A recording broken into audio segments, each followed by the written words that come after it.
Hello, everyone, and welcome to the 152nd episode of the Poorly Planned Podcast. My name is Benedict. You may know me better as BHL Hudson. Here we talk about movies, TV shows, a bunch of nonsense. With me, as always, is my friend, co-host, and I don't like the smoothness you're going.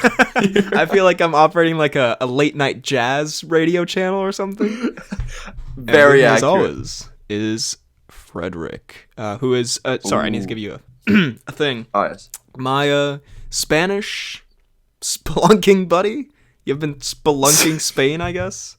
I have been spelunking the streets of Madrid, I guess. It's not an inaccurate statement, I suppose. No, yeah, I just got back to Scotland after a little almost 2-week trip to Spain.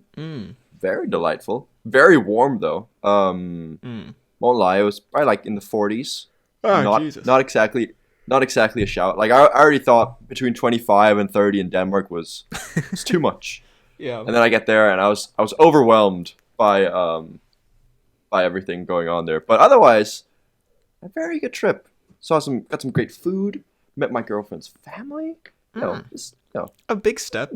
Was it a meet the parents type situation where you Gaylord Fokker? It was a meet. It was. I was gonna say it's more a meet the Fokker situation. Sorry, excuse me. This is much more of a little Fokkers type scenario. Yeah, well, that's a big trip in a lot of ways. I like to imagine you met her parents, just the sweatiest man alive, just dripping. I won't with lie, sweat. I was slightly sweaty. And they're like, "Oh goodness, you brought home a sweaty bitch." What is the sweaty pig doing in my house?" Anyway, sorry, it's kind of weird. Well, yeah, I felt bad about complaining about the heat in Denmark because now I've learned that I have no room to complain considering it was like 30 degrees here. Do you not have aircon? You saw what? Yeah, you do have aircon. Like, inside it's fine, but whenever you head out, it's unbearable. I mean, you saw how I was in episode 150. Yeah, imagine. So one can only imagine. She did. Whilst I was having a nap, she did put that on the Apple TV they have. So I woke up to me just sweating balls on the family TV with everyone watching. No, not with everyone. Oh no. Well, there's a few people watching. It was and I was thoroughly ridiculed. I won't lie.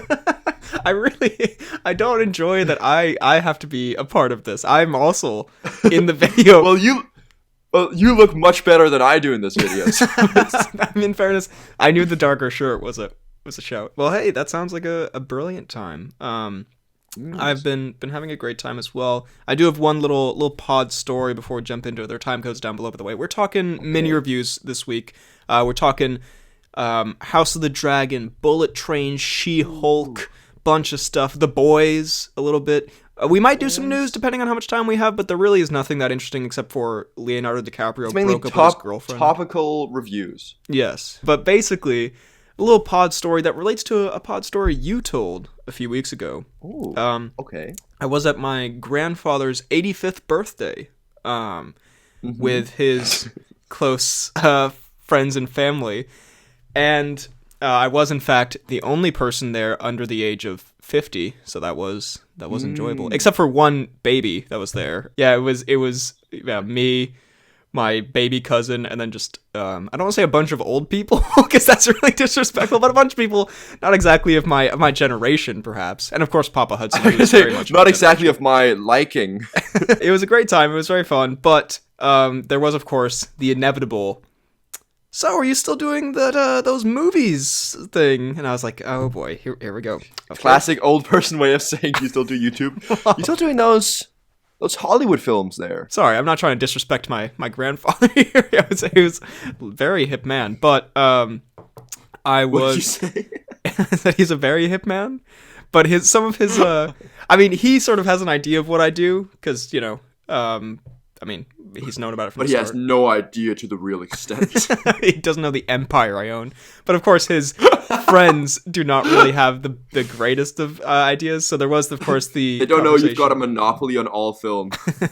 Where I was like, yeah, I'd make these, videos, and they're kind of reviews, analysis of film, and sort of, because I'm interested in film. And they're like, oh, that's interesting. And I thought it was fun that, like, proportion-wise, I think one of them was genuinely, like, impressed and interested, and I was like, Appreciate that. Then, like, the other half of them were thoroughly confused, and the rest were, I think, angry or like just like not really. Because the thing is, with that generation, when they hear like YouTuber or like influencer, they think we sound so condescending.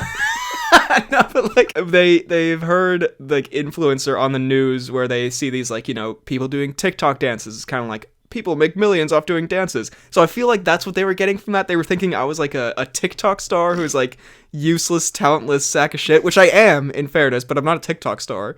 And then they kind of devolved into a conversation of like, yeah, you know, some kids these days, they just don't want to work and they just go on the TikTok, which wasn't specifically about me, but it definitely transitioned from the conversation about me to that. It sounds like it was directed at you. I mean, it was. Imagine you're sitting there to your grandparents' best friends, like, yeah, so I've got this movie YouTube channel and a podcast about movies, and like we kind of go into analytical depth and stuff like that. So you shake your ass on camera. Is that what I'm getting? So I'm hearing you get paid money for feet pics. Am I reading that correctly? So do you walk him like a dog? Is that what that saying is? So let me get it's like an 80-year-old man. Let me get this clear. You bust it down on the reg? Yes, I do. So let me get this clear. You would die for Megan Thee Stallion. Is that what you're saying? We'll get to that. We will definitely get to that. We will talk about that, sir. But yeah, no, it was just it was a fun time. So shout out to the one person there who seemed to be genuinely happy for my successes. And the way you said it, you said, so one person seemed genuinely happy and the other half seemed confused, as if you only talked to two people. Yeah, sorry, I phrased that incorrectly. And the other half of this massive party I was at was the baby, in fact. And they seemed not to understand what I was talking about, which is crazy. And for some reason, they didn't respond to me. I don't know what's up. But no, they were all very respectful and nice, and it was a good time. So, yeah. Well, that's all we want in the end of the day. Well, let's prove them all right and or wrong by creating the best and or worst pod episode we can possibly do. Should we jump into some mini review-ums? I think we should. Now, this one's not really that topical, but I thought we should do it because either on the fan page or in the comments, there was a little bit of an uproar, and by uproar I mean uproar from our standards, which is 2 comments, saying we should talk about The Boys Season 3 as a whole. Because we really only did sort of a touch on it briefly, I guess. Yeah, because you watched more than I watched it, so we didn't actually line up our. We do not coordinate. We do not coordinate this show very well, clearly. So should we do a little recap review of our thoughts on The Boys Season 3? Let's do it. And there was also, I mean, actually, we'll get to the Soldier Boy song request that we have later on in the announcements. But will we be? Is that happening later on? We will. Well, definitely not this episode, but maybe episode 300. We'll see. We might humor you at episode 1000, guys. But so The Boys Season 3, I loved it. I think it might have been the best season. It's hard to say if it was the best season. Yeah, I mean, all 3 seasons are great, but I'd definitely say it is the best season. Yeah. Or the one that I've been most like wanting to, like every day in that week it came out, I'd be like, God, it's time to watch it. Yeah. So excited. There are a lot of shows. I didn't feel that with the other ones as much. Like I was like, oh yeah, the boys are on, but watch later. But this one I was like very hyped to see. And I don't know, I think it was probably something to do with the whole Soldier Boy thing, because I really like Ackles as that character. Yeah, I think it was a lot of shows sometimes you're kind of forcing yourself to watch, or you're kind of like, yeah, I'll get to it eventually. And this was kind of a nice refresher because it was like every week you're anticipating it. And yeah, I think also with a show where all the seasons are good, the latest ones are going to be better because it's not only good, but it's building on what's been previously done, and you have an attachment to those characters already. And yeah, I think Soldier Boy, the addition of him, Jensen Ackles, was a fantastic casting choice. He is good.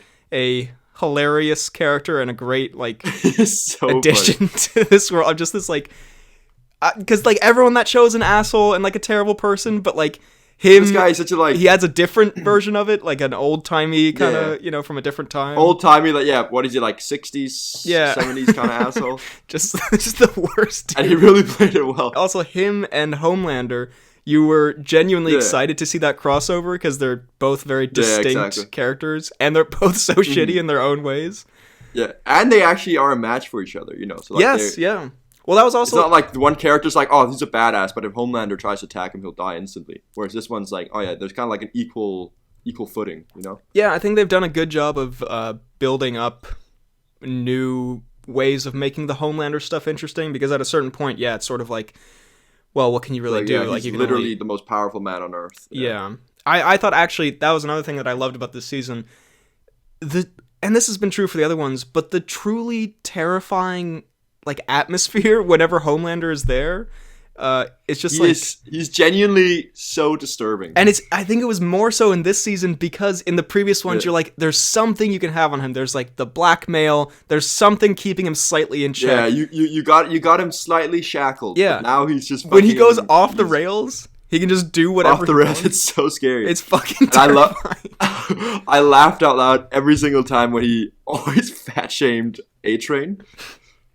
Yeah, he's just such a I don't know. He's such a dick, and he plays it. What's his name? Anthony Starr plays it so well. That's honestly one of my favorite casting choices, like of the past few years. Like he's brilliant in that role. Like this, like sociopathic.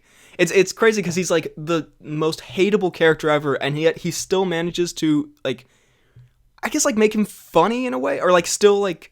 There's something, there's a reason there's so many memes of Homelander because like there's something.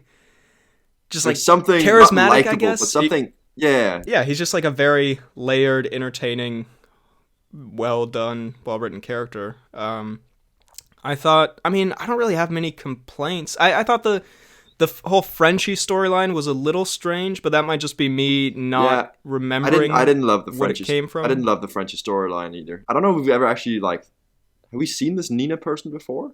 I don't know. That's why I was sort of, when it showed up, I was like, I feel like I've forgotten something here. Which could be, that's more on me than the show, but it wasn't as compelling as the other stuff, I guess. But everything else, Butcher getting powers was an interesting new addition to the story. I also like the Huey and Starlight kind of like argument and kind of like discussion and debate back and forth about him using it and how he wants to protect her. She's like, no, don't do it. And then in the end, they realize it gives them like a really bad disease by using it. So she was right in the end, I guess. But still, like I get the kind of like moral dilemma he's facing. Yeah, it also kind of built on his insecurities from previous seasons. So, they're just, with the exception of maybe the Frenchie stuff, which was still fine, but they're just, every storyline going at once was interesting. And of course, you got some super violent stuff, some head explosions and penis explosions, and we had people getting arguably also a head explosion, but yes, it's people getting stabbed with superhero themed sex toys. A lot of true. Yeah, what was that whole like orgy scene called? It was like I was about to say Sextropolis, which is definitely not what it was. That's definitely just something I thought up on the spot and want to. It's definitely just $1 billion idea I've got in my head. Herogasm. I've patented that shit. Herogasm. Yeah. That was interesting. Interesting. Yeah, that's a good way to put it. I did enjoy the way Starlight introduced Mother's Milk there. Yeah. Yes.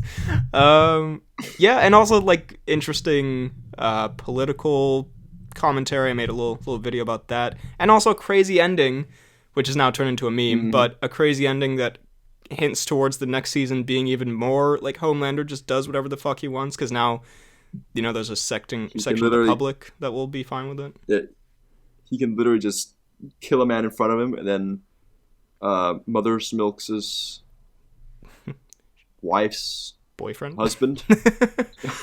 Yeah. Anyway, The Boys season 3. Thumbs up from me. Thumbs up from me. Also, did you hear? I don't know if you heard, but did you hear that a certain? You goddamn right. Jeffrey Dean Morgan stealing the hospital Whirlybird. Wait. Oh, why can't I not think of any quotes? Oh, wait. Of course I can think of a quote. Where's my Dean Morgan? Where's my Dean Morgan? Ooh. As Pete is squashed by a building piece. Yeah, Jeffrey Dean Morgan will be in season 4 of The Boys. Perfect addition, I have to say. Like, I know it's hard to say early on, but just like you could say Jensen Ackles when he was cast, you'd be like, he's gonna fit in well in that world. Jeffrey Dean, you're like, oh. Because he's already kind of been in Watchmen. That character could kind of be in The Boys already.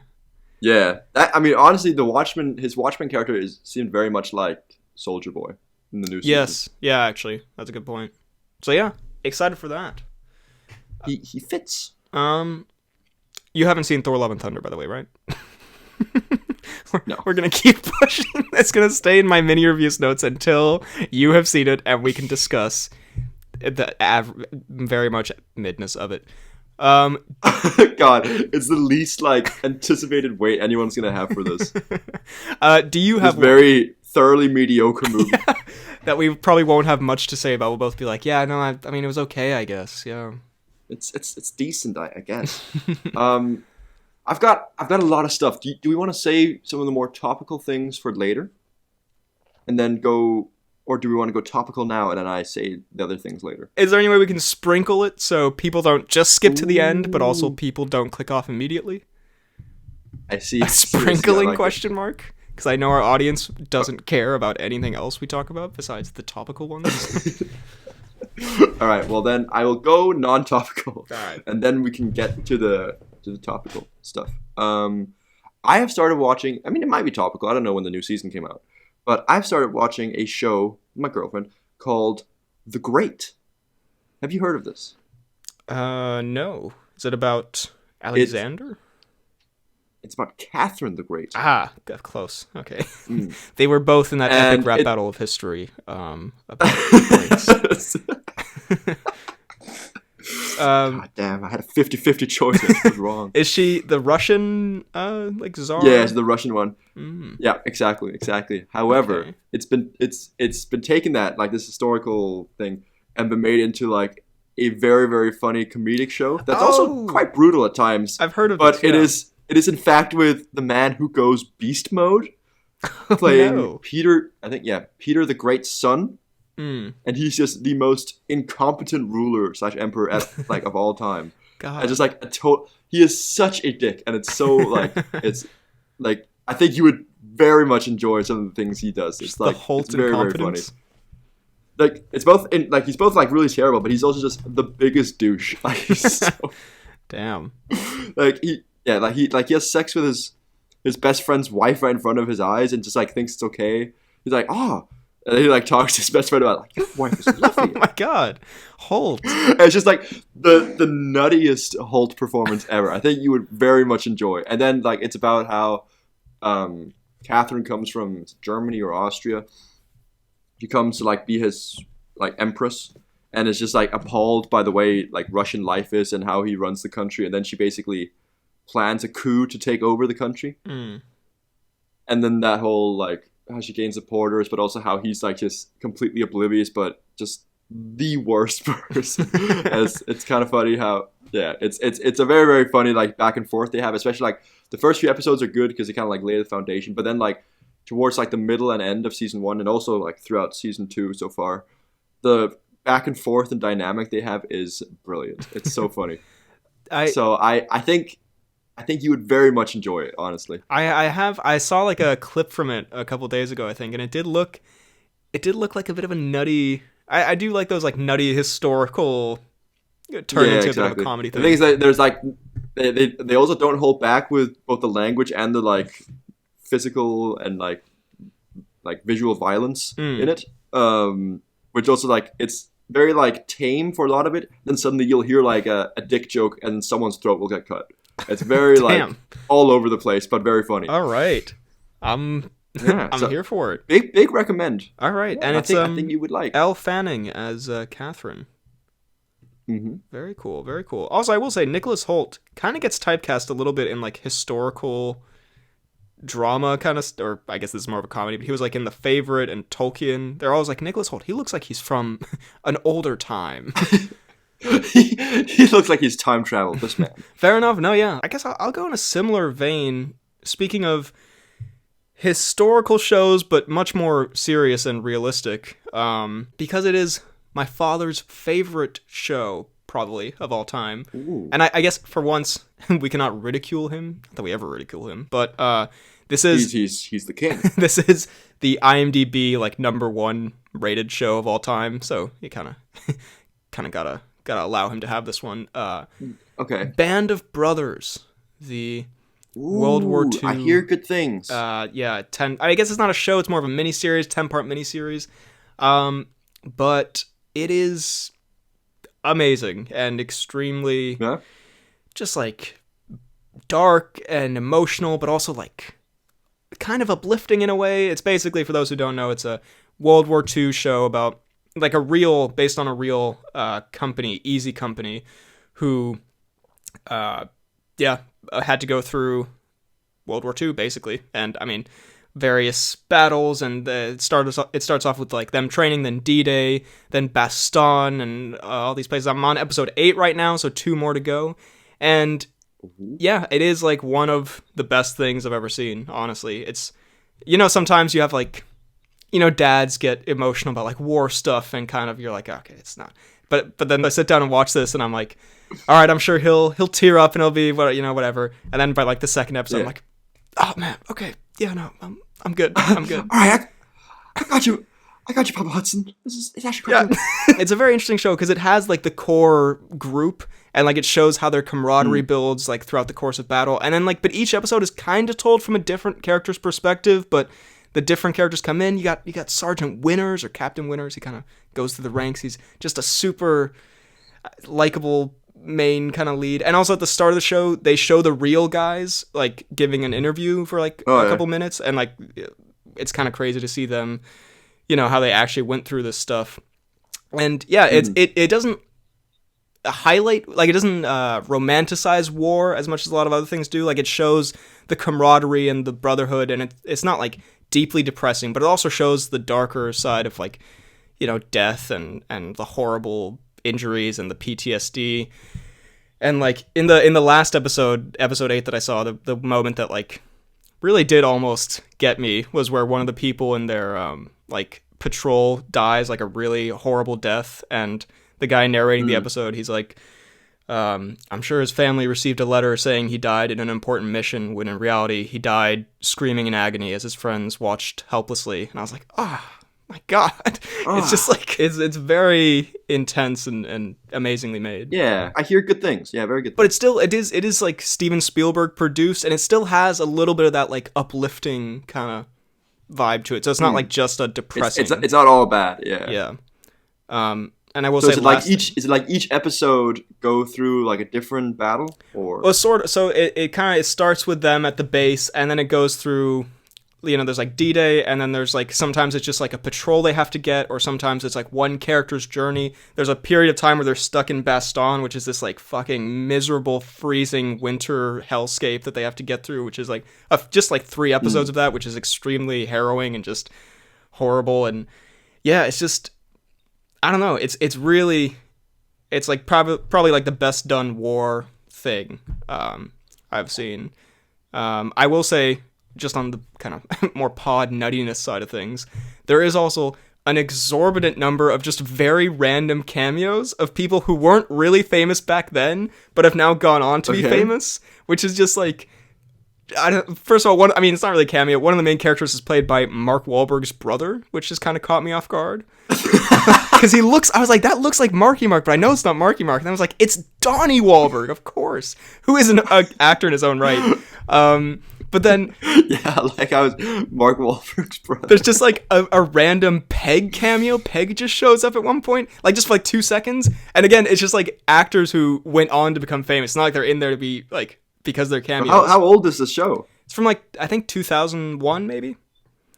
But then the strangest one easily is a man drives up to give them like ammunition, and it's during like a relatively serious part. And then I'm like, wait a minute. That's Jimmy fucking Fallon. And it's Jimmy Fallon just randomly in here. And I'm like, goodness me, not the foul. That's Jimmy fucking Fallon. Yeah, that sounds very Irish. That's Jimmy fucking Fallon.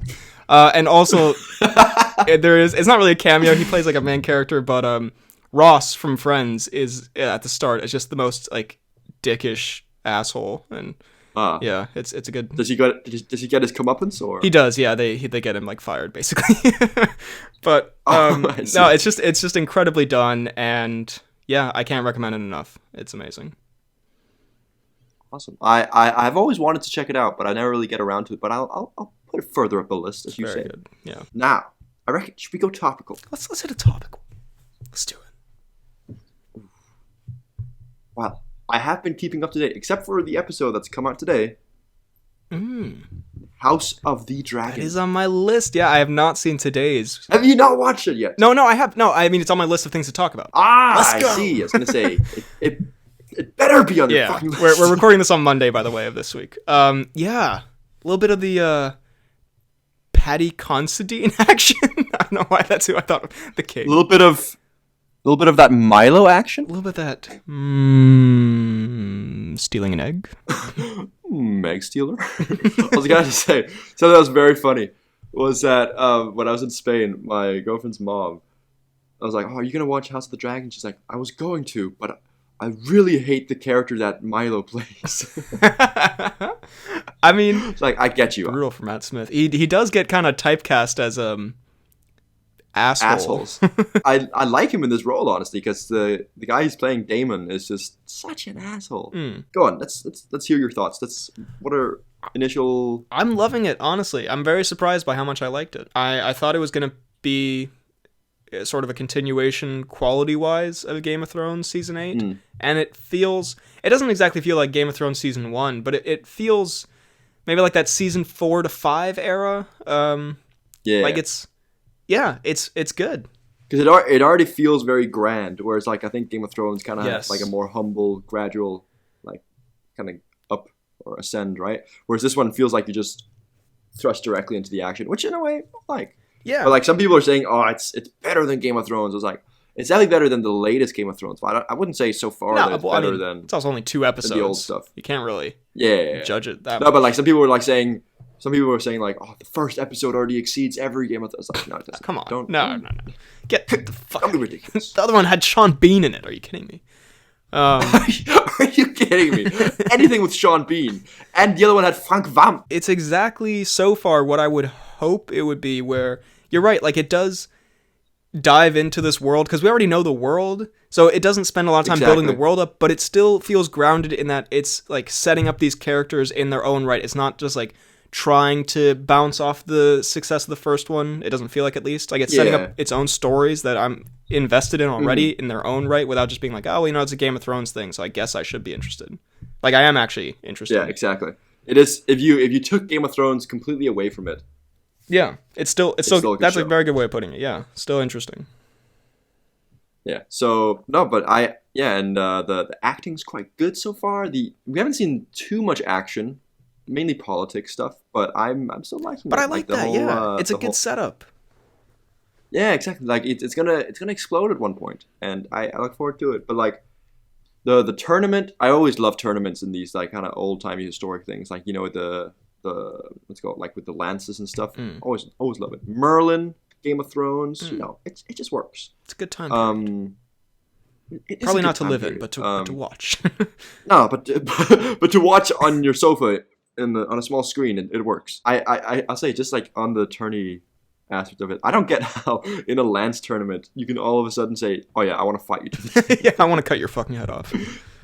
Yeah, it's like, okay, Damon. Yeah. A little extreme. In fairness, by the way, I got duped there in the first episode, because I was sure that either the king was going to die or Damon was going to kill, what's his name? The knight who beats him in the tournament? Carl?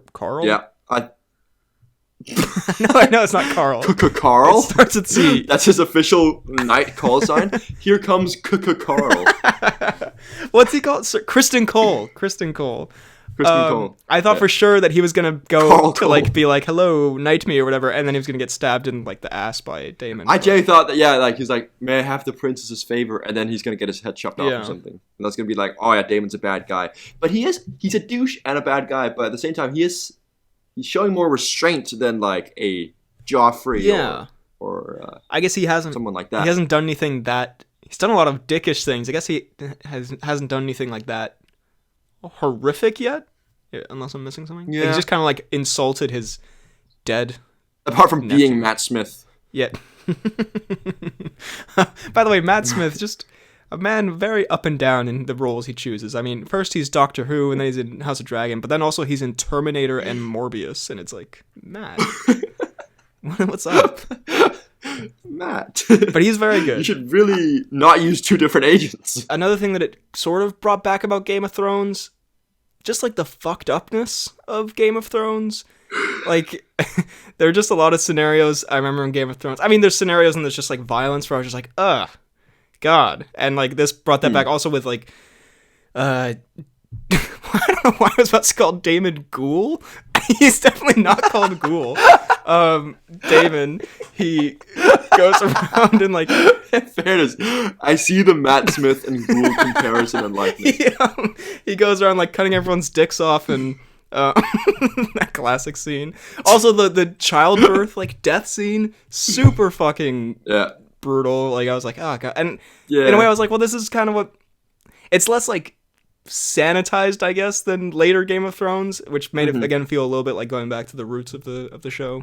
Yeah, it does feel like the medicine and overall technology is not nearly as advanced. I mean, it is, like, almost 200 years in the past, but still, it's, like, it's kind of funny or not funny, but like interesting to see how like even in like those olden times they still have like, you know, Maester seems quite incompetent, I won't lie, to like, you know, the more advanced maesteries of Game of Thrones. Yeah.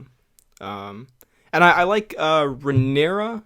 Yeah, I think she's cool. She looks so much like Daenerys. She does, yeah. But also, so there's going to be a time jump apparently. I was talking to Cian about this. There's going to be a time jump where like they're going to be older, because I thought this was just going to be like the whole show, but apparently in the trailer you already see an older Rhaenyra, so there's going to be like, interesting, I guess in a few episodes maybe they're going to like skip forward like, well, the thing is like years. There's already been like, oh damn, yeah, I mean there's already been like a gap of just 6 months between 2 episodes, which I didn't even like realize until they said it. I think that's probably like, again, we need to see the next time jump, but that's one thing that I don't think was done. Or, like, I think they touched on that too little, because it was like, oh yeah, he stole the egg, went to Dragonstone, and all of a sudden he's had the egg for, like, 6 months. Or something like that. Like, I think the time gap there is kind of, like, just brushed aside, I think. Yeah. I assume they'll probably make it more clear if they jump, like, a bigger, like, several years. I'd hope so. But overall, very much enjoying it so far. I think it's great. Me too. Very, very good. I have 3 more that we could talk about, and 2 of them you can talk about as well. All right. So should we maybe do those 2, and then each of us do like maybe 1 or 2 more? Sounds good. All right. And I can save Elvis for another time if I have to. I'm already very late to the party on that one. But I'll take one for the team and save Elvis. Should we briefly just talk about the KSI event? Should we do this? Should we do a little YouTube boxing thing? I think we should. I will say, as far I haven't seen you smile so much in so long. It's good to see it. As far as these events go, whatever you think of YouTube boxing bullshit, whatever, this is exactly how they should be. They should be fast-paced, stupid, fun, and I mean, it also helped on the night that it was sort of just like kind of feel good. Like, it just was like a good vibe, like sort of the Hometown Fighters one and like Deji one and whatnot. Yeah. But just like fast-paced and fun. And then there's also like, there were like genuinely quite good knockouts, like knockouts that wouldn't be uncommon on an actual boxing card, which of course is because the people are lower level in boxing and they, you know, against someone who's a little bit higher. But just a very enjoyable event. And also, as someone who likes the YouTube scene, you kind of had... It just felt like a bit like a celebration where... I'm not really that into this stuff, like the KSI Sidemen stuff anymore, but like you had all of them there. You had Dej, you had True Geordie, Logan Paul was in the audience. You know what I mean? It was just sort of felt like a culmination. It was just a good like culmination of good vibes, yeah. And yeah, as you say, like God knows, and we've probably talked about it on the pod quite a bit, but we used to be very much into the whole Sidemen Yes. and like YouTube boxing. Like we were very hyped. Like we stayed up and watched some of the stuff, like the KSI show. Yeah. You know, we were very into it. Less so in the like last year or so, but still, I don't know. There's something like whenever these YouTube boxing events happen, you always like, oh, I'm not really interested, but secretly you are. You get a little sucked and then in. when it's you do get a little sucked in, and then when it's like a big and proper event like this one, I don't know that like you want to follow it, and like obviously like the main two fights from KSI, like, you know, impressive that he knocked out two people, but you know, they were bad. Some stanky opponents. They were really bad. Yeah. Like as fights, yeah, exactly. They were I think not good to watch. yeah, exactly. Like it was him just completely toying with them, which is like, you know, you prove that you're good, but you also chose bad opponents. I actually genuinely think they were so bad that they made him look worse, because like, yeah, I think the reason Jake Paul gets these like crazy, like really good looking knockouts is because like his opponents aren't good, but they come towards him. Like these opponents were so bad that they've never boxed before that they just like ran, and it's quite hard to like knock someone out cold, I'd assume, more so when they're just like running away from you. So it didn't even look like he didn't get a stylish looking knockout. It was just like he just kind of like battered them around. I still think the best knockout in the entire YouTube boxing scene is the Jake Paul Woodley one. Yeah, no, definitely, yeah. But there were some really, like, that's the thing, it felt like it didn't feel at all like a professional card, but some of the finishes legit looked like a professional. Like, do you see Salt Poppy? Salt Poppy, like, what was it, like 20 seconds 20 seconds like and like a clean, like, out cold, and fucking what's this guy, Slim or something, he, like, his finish, this might be a weird comparison, but like it kind of looked like Paddy Pimblett's first knockout in the UFC, and I only say it to say, like, it looked like a knockout that could happen on a professional card, you know what I mean? Yeah. And it was like, and also, can I just say, and by the way, you can skip ahead of this if you don't know any of these things or care about YouTube boxing at all, but we have, for years, we and like everyone who's like cares or is interested in like the YouTube boxing stuff, made fun of Deji. Because he objectively ridiculed the man. Has done some stupid things, some like unprofessional thing, whatever, you know, like just he's done stuff that is worthy of kind of criticism or making fun of ridicule, but it's worthy of ridicule. That's so intense. But then to see him come on and get a win, there was just something like before the fight I was like, I don't really care, but then as I was ramping I was like, you know, I kind of hope he gets it just like for that. And then when he got it, I kind of hope my boy and also it was kind of like when I walking into the fight, holy shit, I thought Fuzi was going to eat him. He looked insanely big and so muscly. And then, I mean, that just goes to show that I guess it's not all in the brawn. It's also a lot about the technique and stamina. Yeah, I mean, I thought like, yeah, there was that part. But then I also thought if someone, it's like fool me once, shame on you. Fool me twice, shame on me. Fool me 3 times. Like, I get it now. You know what I mean? Like, you can't. So I was like, he can't. Like, we've seen what he does. I'm not going to predict he's going to win. Exactly. And then he genuinely looked like one of the best boxers on that card, which again, I'm not saying is anywhere close to a professional level, but on that YouTube card, I was like he had genuinely solid technique at times and fucked him up in a way that, again, you don't really see in YouTube cards where he looked like he'd been in a, like how fighters look after like a real fight, you know what I mean? Like oftentimes they leave these fights and they kind of just look the same, which I'm not saying I need blood and carnage, but again, it felt a little bit more like a real thing where afterwards he had like a busted eye and stuff, and I was like, damn, like that's how, yeah. That was your Rocky moment, Deji. Well, and also just like everyone cheering and him. Fuzi is your Drago. Fuzi equals Apollo Creed? ? But like, I don't know, it was just a feel-good moment, you know, and him and his brother hugging each other after all that drama that we followed way too closely a few years ago. It was just enjoyable. It was you see like KSI like in the changing room. Yeah, it was like it was like, I don't know, the like 16 or not 16, like, I don't know, like 17, 18-year-old me came back, was like, yeah, I was like, fuck yeah, you know, which is what these events should do. They should be like a moment for your inner teenager to just, because I mean it largely is teenagers who are like there, and just a moment to be like, man, like that was, I just walked away from it, I didn't think anything more of it than like, that was fun. That was a fun, like, 2-3 hours. Yeah. I enjoyed that, you know? Mm-hmm. And also, actually crazy, afterwards, I'm even thinking, like, it was so enjoyable that I was thinking, like, oh, it'd be a fun fight if like Deji fought this guy. And I caught myself like, holy shit, I'm actually thinking about like a fun next fight. You know what I mean? I'm thinking about Deji again. My psychiatrist warned me. Oh god, I'm back in this horrible headspace. But yeah, I don't know. It's a fun kind of circusy show with some hard work put in by the people involved, and I just think this was the perfect example of what it should be, like fun, silly, good time. Yeah, but they need to also make sure that they don't overdo it, because it's been overdone in the past, and now like I think and one event like this, maybe a year, would be good. But like like the multiple kind of like small shitty YouTube boxing events with like one known name, like I don't know, Alex Wasabi or something. Yeah, don't do that. Well, that's kind of what like, I think. If you're gonna do it right. Yeah, I think that kind of has ruined it a little bit. Where there have been so many events, and some of them, again, as someone who like was into this stuff, I like saw recently. I was like, I had never even fucking heard of this event that this happened. But there have been like so many that happened. Like just these like where they're just like headbutting each other and just doing random shit, and it's just clearly for the money. Yeah. And you don't want to overdo it. I think with the zone involved, like this kind of thing, I'd say this. And do you remember Creator Clash? The like iDubbbz. Like those two are the perfect examples of this stuff where like the people involved, they're extremely amateur. They take it seriously for the weeks that they have to train, and they put on, not great fights, but entertaining, fun, nonsense, good time. And then everyone goes away kind of having had like a fun time. Yeah. Except for Fusi. Also, iDubbbz got fucked up in Creator Clash, didn't he? He did, but he looked a lot better than I thought he would. I mean, considering he was up against like an actually decent boxer.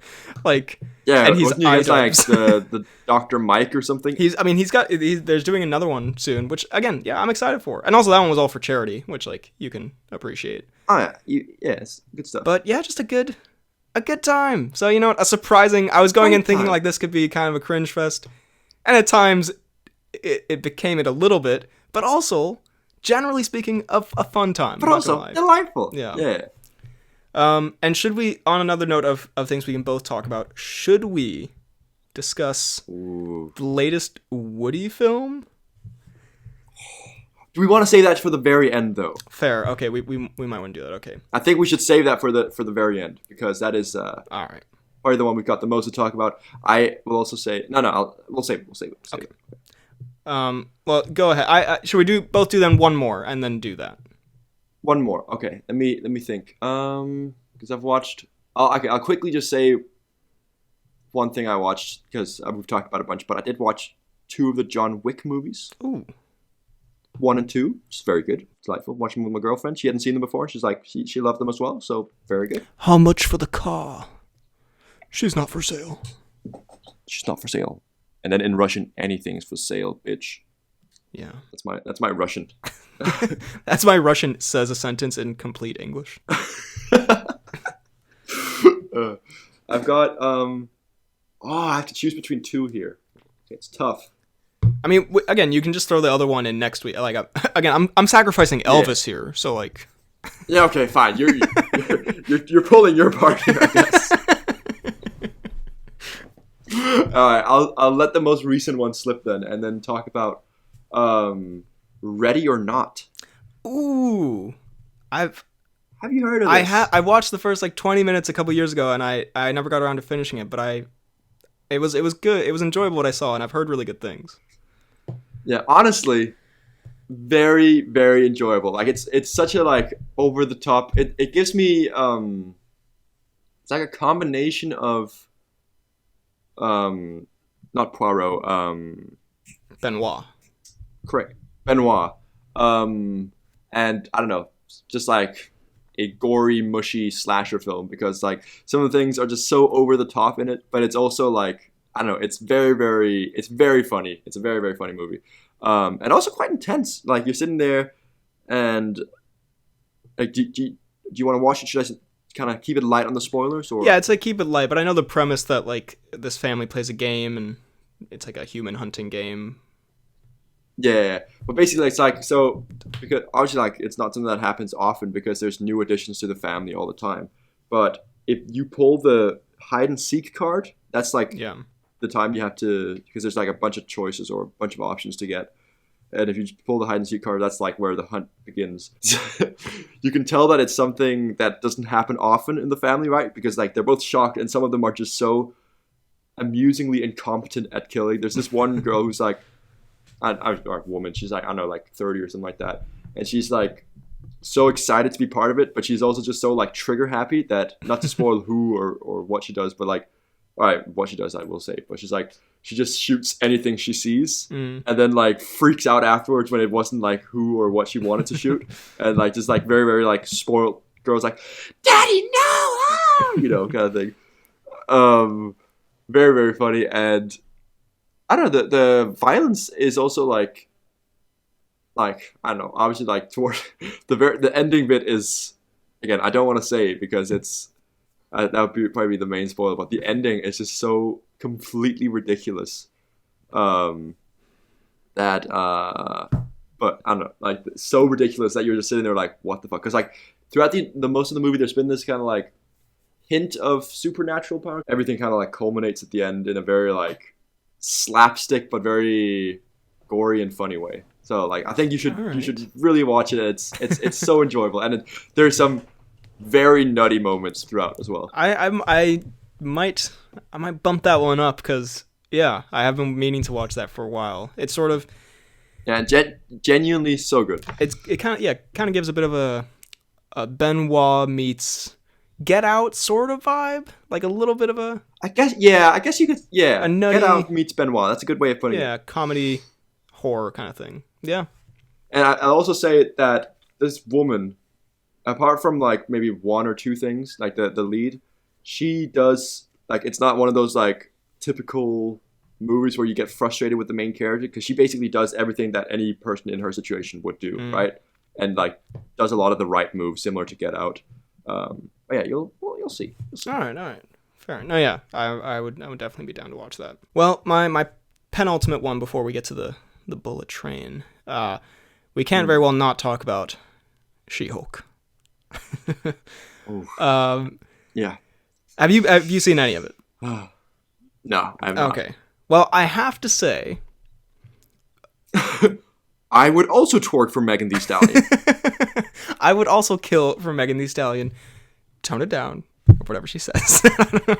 I don't hate it. You sound so ashamed. I enjoyed some parts of She-Hulk. No, look, okay. I loved when She-Hulk twerked for Megan Thee Stallion. Look, I saw the first episode and I was like, this is bad. Like I was like, this is sort of what we were expecting based on the trailer. And no, it has nothing to do with the scene where she talks about being catcalled and whatever. That is not why it's bad. I just didn't think it was very funny or interesting, and it was sort of a little bit lazily written, whatnot. But I was like, you know what? I'm not gonna lie, mainly because I want to see the Charlie Cox appearance. I was like, I'll stick with it for like a little bit more. Okay. I watched the second episode, and it's not. I don't know if I can say it's good, but I am entertained. But I can say in good conscience that it's bad. I mean, it.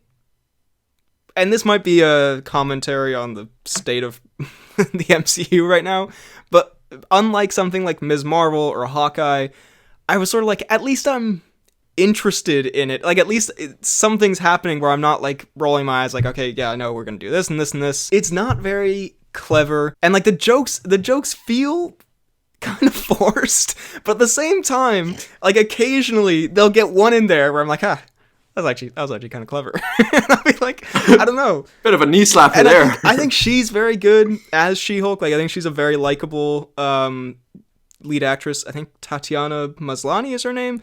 I think she's very good. The CGI is, I'm sorry, like I know it's been done to death. It's so bad. Like the She-Hulk CGI is really, like I remember I saw the trailer, I was like, this isn't that bad. In the show, it just looks so like rubbery and like weird and wrong. It's a Cavill stash situation. A little bit, I'm not gonna lie. And that really, if that was not what it is, if they just did makeup, honestly, I think that would like improve the show like quite a bit. But there was also, I think it's on my phone here. I think I sent you this meme where let me see if I can pull it up.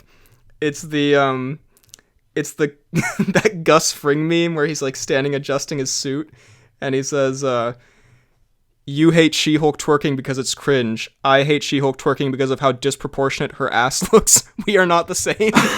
And I mean, like, that's a ridiculous meme. But at the same time, I don't hate that scene. At the same time, I don't hate that scene because, like, oh my god, how cringe. The CGI of She-Hulk looks so off-putting about it that I was like, don't like this. Don't like this at all. An uncanny valley twerk.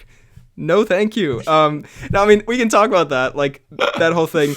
I just thought it was hilarious how angry people got about that. Like, as I saw it, I was like, okay, this is, like, kind of dumb. Kind of cringe and... Sort of cringe. Kind of like a little... What's Megan Thee Stallion doing in that whole... Well, they have her in as, like, a celeb cameo, and it's very... Again, that's sort of played out. They keep going, like... What, you really thought you were with Megan Thee Stallion? And they were really playing it up like, guys, we got Megan Thee Stallion to be on the show. And I'm like, yes, good, congratulations. Very good She-Hulk, people. Sorry. Very good. No offense, but like, I don't care about Megan I see a lot of personally. I see a lot of things as well where it's like, is this really what Stan Lee wanted? But like, I mean, there are memes of just people like having fun with it, which is fine. But then people who got like, people who are genuinely really passionate on either side of the She-Hulk twerk scene, I think is hilarious. Like people being like, I just find it a fun thing. It's like, I mean, in the show, it's kind of fun, like as her character. It's also a little cringe. It's a little whatever. It's a post-credit scene, and I was just immediately, normally I wouldn't really do this, but with She-Hulk, I have found the Twitter discourse kind of hilarious, so I did go on Twitter, I was like, let me see, and just immediately it's like, oh my god, I can't fucking believe that they did this, and then the other side's like, how can't you fucking believe it? It's brilliant! And I'm like, Jesus Christ. It's so good. So it's just a post-credit scene, then? It is, yeah. I mean, she's in, like, the show very briefly, but that twerking bit is just a post-credit scene, but... Also, I have one note here. It says Hulk says bruh, which happens, which there are a lot of, like, some of the comedy is actually, like, kind of funny. There are a lot of moments that feel like, and I hate to say this, like an old person trying to relate to the youth. Like, they're like, you know what we should do? We should have Hulk say bruh. That would be really good. But is that, do you think that's kind of like a self-aware bruh, no, where they know it felt that Hulk so is out of place. She says something, and he, like, in sort of like as a cool person would say, and he's like, bruh. Like, in, like, exasperated ways, like, bruh. It wasn't like him going, like, bruh, and, like, a bass boosted sound effect or something. He just goes, bruh. And I'm like, Ruffalo, bruh. No. Like, yeah, it's... Do you think if Ruffalo were to say this a lot, he would soon become Bruffalo? See, we say She-Hulk has bad comedy because we have the best comedy, obviously. I don't know. Yeah, I'll just say I don't think it's very well done, but I would lie if I said I'm not kind of entertained by it, and I don't think it's a little bit fun. I also, one last thing I want to say on it, and I really don't want to dive into this because the whole, like, her talking about being catcalled and all, like, oh my god, you know, it's so cringe, or like it's the best thing ever done. You know, that's a landmine conversation. Although I think it's pretty safe to say, like, it's a good message. Like, it's a good thing. Whether you want to talk about if it's well written or not, you do you. The one thing I do want to talk about here is this fucking guy on Twitter who I see occasionally, and I think he's one of these YouTubers who, like, overreacts to all, like, the superhero trailers, and it's like, this is the greatest fucking thing I've ever seen, kind of thing. Which, like, if that's your gig, you know, you do you.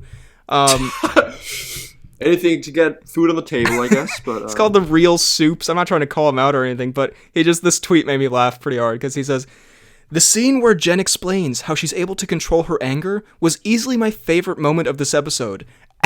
As a man, it's something I didn't think about. And I'm like, just, this guy, I think he's around our age. He must be like 20 to 25 years old. And just to be like, She-Hulk taught me that women are harassed at times. It's like, have you stepped outside, sir? Yeah, like, that's the thing. I saw some takes where, and again, you can talk about the writing, whatever. Like, I thought it was fine. It's a good message, obviously, but I saw some things that were like, if little girls see this and it's their first introduction to the idea of, like, this is okay to talk about, like, that's good. And I was like, yeah, that's a good point. But this guy acting, that's the thing. If it's not a bad sentiment if it's genuine, I just can't help but feel it's just not genuine at all. Like, how could you, well, you're trying to be like, oh my god, the show is so good. I didn't even think about women being catcall. It's like, have you ever spoken to a woman? Like, have you seen any other like movies, or have you ever spoken? Literally, I mean, every woman I know, I think, has like a story about being catcalled or being harassed at a bar or something. Yeah. And it's just, I don't know, it just felt so disingenuous to be like, if you're like 20 to 25, you can't sit there and say, unless you've never been outside, you can't sit there and say, oh yeah, She-Hulk. That really opened my eyes. It taught me. Yeah, it's like, if anything, that's a criticism of you, my friend. I'm sorry. Like, I don't know. I thought that was also because his Twitter bio says something like collabed with Disney and Marvel and Warner Brothers. And it's like, okay, well, make of that what you will. See. Anyway, I thought, you know what? I don't hate it. I think it's kind of goofy and not like great, but I'm low key kind of enjoying it. I'm not gonna lie. All right, fair enough. Well, now the creme de la creme. Should we get into the Brad de la Pitt? Brad de la Pitt, the latest Woody film, the first in 9 months. God, too long. And what a return it was with Bullet Train. It was possibly one of the best Woodies ever. Genuinely, everything lined up very nicely. Couldn't have wished for a better Woody. That was so good. Honestly, okay. Well, let's not reminisce too much because we're just sitting here. Honestly, our friendship, it's been beautiful. It's been really, really wonderful. It really made our connection and synergy blossom when we had this experience together. Truly magical. But what a film. That's the pod for this week. What a film. One of my favorite, not of all time, but genuinely in a long time. I mean, I think as a movie overall, objectively, it's very fun. Not the best. It has a lot of holes. Let's just put it like that. But as experience with your boy, just having a fun time in the cinema. It's the experience. Also, can I just say, I watched it again 2 days ago. Oh, beautiful. I mean, how could you not? Got to get back to that lemon tangerine action. Is that what they were called? Lemon tangerine? Damn right. He's lemon. I'm tangerine. Why am I fucking lemon or whatever they say? There was a lot of... Why the fuck am I lemon? But, okay, let's break it down. All right. Should we go character by character? Should we go chronological? I don't know. Should we go minute by minute? I mean, I would say, just a quick overall, I think an extremely fun, and especially, like, I think I'd have fun with it regardless, but especially with our sense of humor, just exactly. Sitting there watching it together, I remember multiple times. It's like, it's not often the time, but like multiple times I was just laughing out loud in the cinema because of everything that was going on. Yeah, it's very funny. It's like it's a lot more ridiculous than I thought it would be. I thought it'd be like a typical action comedy. It's a lot more like kind of slapstick sort of, but in a fun way. And it's very chaotic. That's a good word. Very unhinged and funny way. It's extremely chaotic. There are just so many things happening at once, so many random characters and cameos appearing, just like so many brutal deaths, and it's very enjoyable. It's very enjoyable. Yeah. It's so good. Pitt? And I was like... Sorry, go ahead. Pitt? I'm just interjecting names now. Pitt? Lemon? Tangerine? No, honestly, what was I going to say? Oh yeah, in movies, I don't always love... I mean, you can have... There are in many movies where an excessive use of like flashbacks is a little bit annoying. But in this one, because of the chaotic nature of the film, because they did so many flashbacks in this and so many like tie-ins, it worked weirdly very, very well. I thought it was just so funny to like kind of go back all the time and be like, oh, this is how this connects to the story and stuff like that. But yeah, it felt. I did like it. I actually think it felt a little bit like a Guy Ritchie in parts, where it sort of, or even like a Shane Black, where it ties in. Sometimes you're not really supposed to follow exactly what's happening in the story. You get like a general idea, but it's sort of, the point is like, it's almost funny how many ridiculous tie-ins there are and how it keeps like cutting back and forth. And absolutely. And it's just like, and then this random person wants to kill you, and then this random person wants to kill you, and like, it's very enjoyable. Man, I don't even know who you are. I don't even know you. Yeah, I think Pitt was very just very likable. Like, he just does his, it's a delightful Pitt, honestly. Yeah, because I mean, he always plays like, or a lot of the time he does play like a bit of a nutty guy. But like this one, like we've seen it in Inglourious Basterds, we've seen it in Once Upon a Time in Hollywood. But this time, I don't know, there's something extra nutty about it that He seemed like he was having a lot of fun doing good. it, you know? He was having a lot of fun with it, and it was good for the senses. Yeah. A delight for the senses, honestly. I think lemon and tangerine both super enjoyable. Such a good buddy comedy. Towards the start, duo. I was kind of thinking like, because there is so much banter in this film. There's a ridiculous amount of banter, and at the start, I was sort of thinking like, this is probably gonna get a little bit old, but it didn't really. It didn't really get old. Very enjoyable. Yeah. Honestly, some of the tangerine outbursts really just got to me. Like when he's talking about, it's like, whatever, fucking assholes. Just like, no, they're just. When I happened in the cinema the other day, I just burst out laughing, and someone told me to shush. It's such a charming cast of characters. Like everyone in it is sort of very, very charming in their own way, and I think, Brian Tyree Henry and Aaron Taylor Johnson, which, by the way, this year, it might be the most stacked year from Stash of the Year category. Because we got, honestly, Poirot, such a good stash. Goose, Aaron Taylor Johnson. Oh my god, I forgot. Okay, I mean, I'll say this for next time as well, but I also watched The Gray Man. But we'll talk about it. And The Gray Man. Dude, Stash of the Year. Last year, I don't think we had any stashes. This year, it's fucking packed. It's Stash City. But, the chaotic nature and like the way it just plays with like horrible deaths. I just remember the scene where I guess we should say spoilers. We haven't really spoiled anything so far. Yeah, spoilers for Bullet Train. But the scene where Domino shows up and then she's just slowly dying an agonizing death, and Pitt is like, "Can I get you like a blanket or something?" I'm mansplaining. Yeah, it's just Pitt having a really nutty time. Oh, even I can hear that one. God damn it. Oh. Well, this one is... Do you want to see what's going on? It sounds like there is... Old fart down the street. Oh, this motherfucker. What is he doing? Clearly just gassing it up. Is he planting a bomb or something? What is he doing? I don't know what he's doing. It's he's gonna do it again, and I think that'll hopefully be the end of it. All right. Well, I mean, we're wrapping up towards the end of the pod, so I guess we'll make it work. Sorry about the construction sounds in the background there. Yeah, I do apologize. But also some good action, some like fun, hand-to-hand stuff. Some very good action, yeah. And a fuck ton of very random cameos. But also very delightful. We do have a Tatum soliciting sex from... by the way, what a random thing that... Is Tatum just making cameos as, like, sex joke character in movies now? I honestly think... I think because he's such a, like... He's well-known enough to like be like, oh god, that's Channing Tatum, what's he doing here? But he's also not good enough of an actor to be like having too big of a role lately, I want to say. It kind of seems like, I'm like, Tatum, I'm sorry, why are you making, I mean, they're hilarious, but why are you making just peculiar Tatum's cameos? either doing the weird like sex jokes or he's in Dog. That's literally his career now. Yeah, the days of Foxcatcher are far behind Tatum. But there's also, like... Not so magic now, are you, Mike? Karen Fukuhara shows up. Michael Shannon shows up. Ryan Reynolds has a cameo.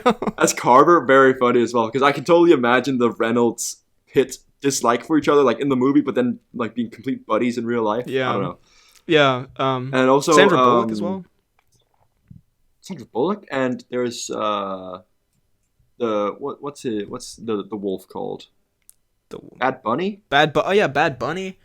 Yeah, very strange, very random. But I thought, again, I don't know if this is true because I haven't seen or heard a lot of his music, but I thought he was like a very like tough guy, wannabe tough guy. So I found it kind of like funny and kind of like self-aware that he came in and just played the most ridiculous dude, and then just is immediately killed off. Yeah, no, very, very enjoyable. I mean, just if I were to give some legitimate complaints real quick, I hate to Grinch it up, but I would say.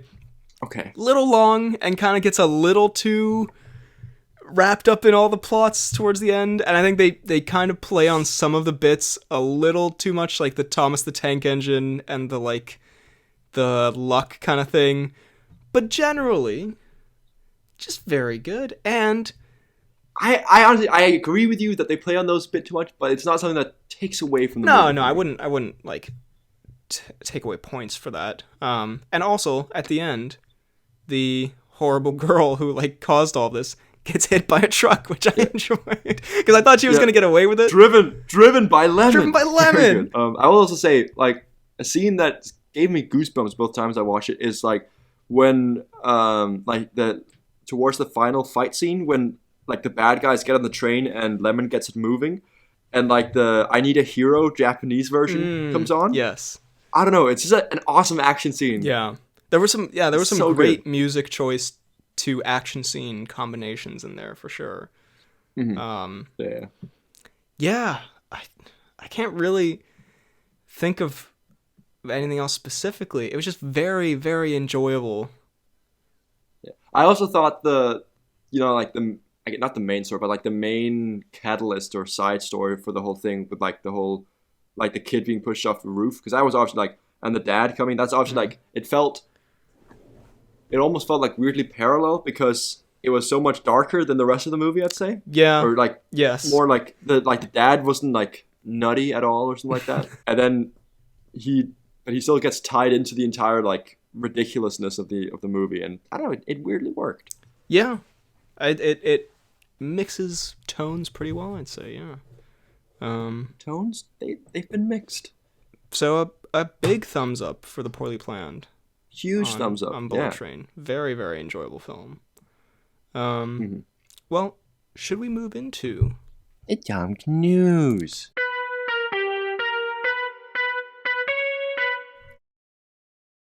I found this headline that, as a fan of the Great British Bake Off, I thought we should touch on. The Daily Mail.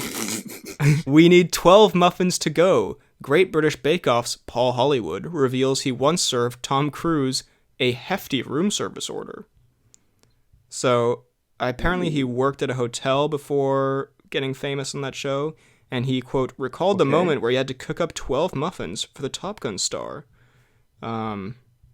So, Tom. Oh, okay, I have a quote here. I went, what? Why? We need to make some, but we're not making them yet. He said, no, Tom Cruise wants them. I went, what? Okay. I said, right, lads. We've got to make some. We need to get these out. Paul concluded, so we made those blueberry muffins for him, and they were very nice. All right, well, not the most riveting of stories here, Paul, but I guess... Yeah, Paul, honestly. Yeah, what is the... What does the Tom Cruise come to? It seems that Paul really... Yeah, Paul really does not have an exciting life, it seems.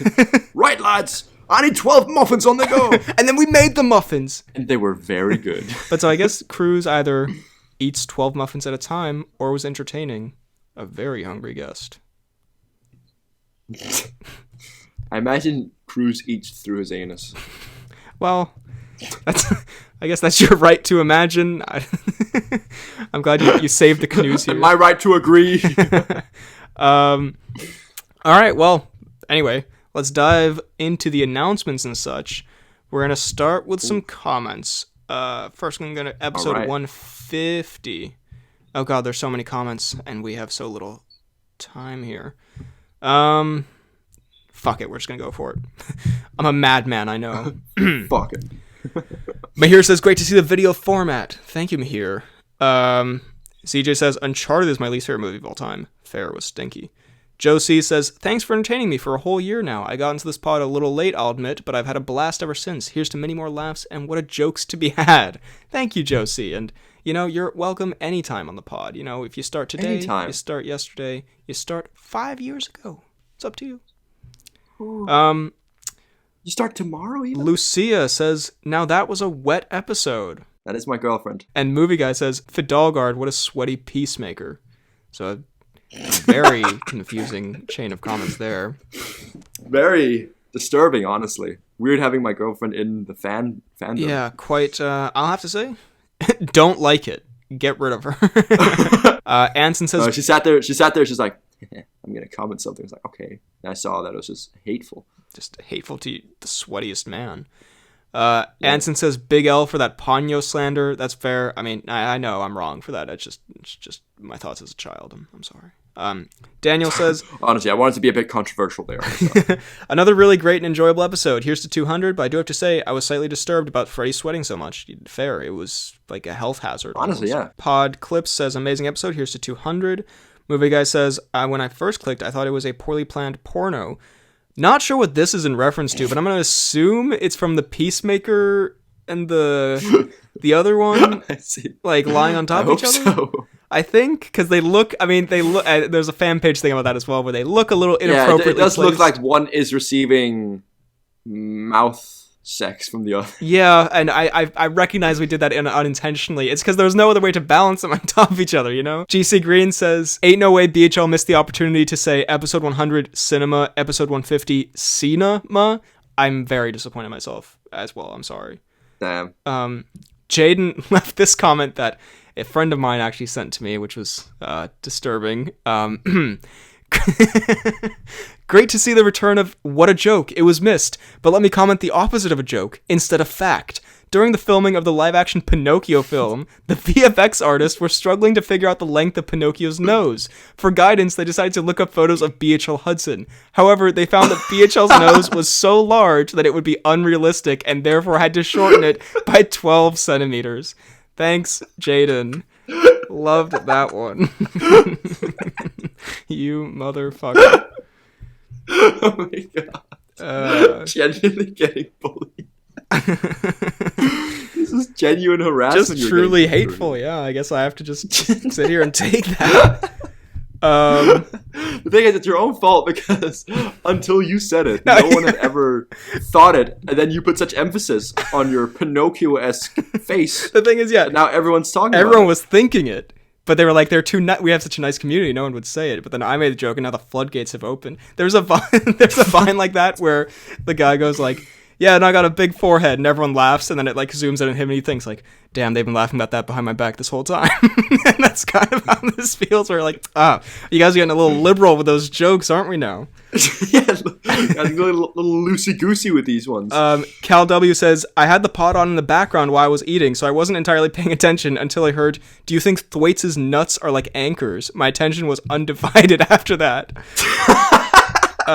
And he also says, Thwaites' nuts are like anchors. Freddy looks like Indiana Jones's redheaded Danish cousin. That's fair, actually. Very sweaty cousin. Compliment? No. Not at all. Brianna says, stop feeding my nihilism. I'm pretty sure this is in reference to when I said we're all gonna die. So, yeah. Yes.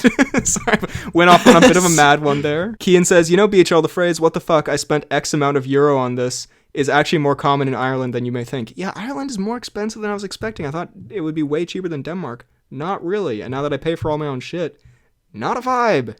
Fix it, Ireland. Connor says, had to wait to listen to this one because I wanted to listen to it on my birthday, but it was definitely worth it. Happy birthday, Connor, and what a sweet comment. Happy birthday. I what? How many years are we talking now? How was the 85th birthday? How are your 68 years?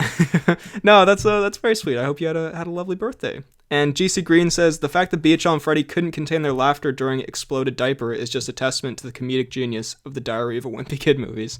Very fair. I totally forgot that I sang that in that. And now we go to the latest pod. There are some more suggestions for best action scenes. I'm going to have to skip over those just because of time, but very, very good stuff. Also, Harry says banger episode. And also, might be in a sequel. Might be in a sequel. We don't want to spoil it, but thank you, Joe and Harry. Anson says favorite is Spider-Verse. Also Doctor Strange as well. NMS says Morbius when Milo fights Jared. Other than that, I hate action scenes. And Joe says the Milo dance itself is an action scene, and it's the best one. Daniel also said some more, and also said great episode. Thank you, Daniel. He also ends it with Peter 3. So thanks, Daniel. Peter 3. And Movie Guy says my favorite fight scene is the beating of the bread by BHL and Freddy. I don't know who the bread is. We did demolish a Brett Dalton cardboard cutout a little while ago, but the beating of the bread. It is. He is referring to Brett. Just to be clear. Okay. And I agree. Sorry for mocking your. I mean, Brett is a hard man to remember at the best of times, so it is a fair mistake. Sometimes if you look directly at Brett, you don't know who he is. We're gonna go to the fan page. We start with Saul Goodmussy. We're going to skip over that one. We go to, there was the Peacemaker unfortunate placement of the Funko Pops. That's my bad. This great meme, BHL and Freddy. Yeah, don't worry, we got into the school 100% legally. Also BHL and Freddy, wearing black at night as if not to be seen by anyone.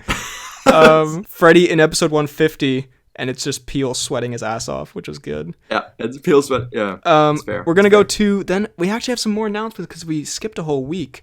Oh God, what is this? JC Comics Crawdaddy. I have no idea what, I really should be more specific with my notes. He must have sent something in, maybe? Oh, yes, okay. He says, saw this at Universal Studios. It reminded me of the pod. And it's just a boat that says Crawdaddy, which I appreciate you. Very good. Sending that in. We do love a good Crawdad reference. Joe C. sent in something UFC related, but Instagram won't let me play it. So I'm sorry, Joe C. I couldn't see it, but I'm sure it was good. It was something to do with Usman Edwards, but thanks for sending that in. Sorry if you can send it some other way. Maybe on the email. GC Green, or let's actually key in on the fan page, suggests that we sing the Soldier Boy song in a future episode. Maybe episode 200 we might have to do that. Well, it's definitely not relevant at all anymore. Yeah. And finally, GC Green sent in, I don't think you've seen this. I'll play this for you. He sent a tweet that was very funny where I'll show it to you and maybe I'll put it in the video as well. All right. Okay.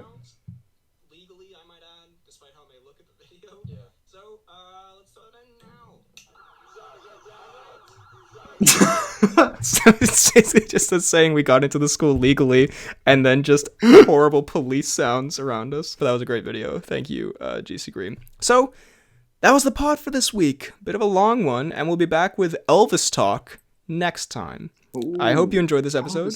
If you did, drop a like, subscribe, hit the bell button, leave a comment down below what you thought of this episode and the movies we talked about. You can find me on YouTube, BHL Hudson, Instagram, Twitter, BHL_Hudson. You can email the pod at bhlhudsonvids@gmail.com. I'm also on Letterboxd at RealBHLHudson and TikTok at BHLHudson. God damn. Thank you, Slim Shady.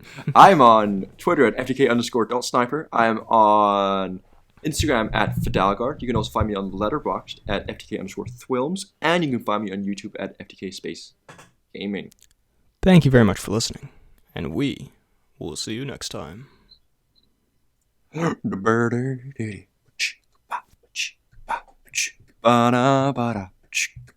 Nose and Sweaty. Is that our rap duo name? Big Nose and Sweaty?